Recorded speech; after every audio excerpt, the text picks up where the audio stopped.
Brīnišķīgs piemērs diviem pieaugušiem cilvēkiem, 9 naktis par Churchill Stuits Monte Carlo Miami Beach par 2326, vai tā pati viesnīca tās pašas 9 naktis diviem cilvēkiem izmaksāja 4463.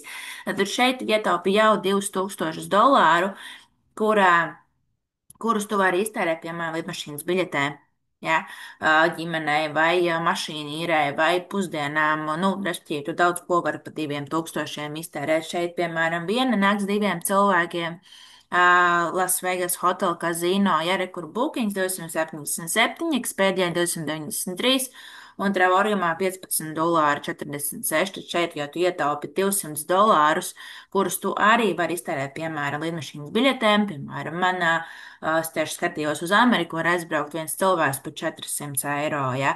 Tad šeit es rezervējot šo, es €200 jau, $200 jau ietaupu, kurus var izmantot, piemēram, ceļojumam uz Ameriku.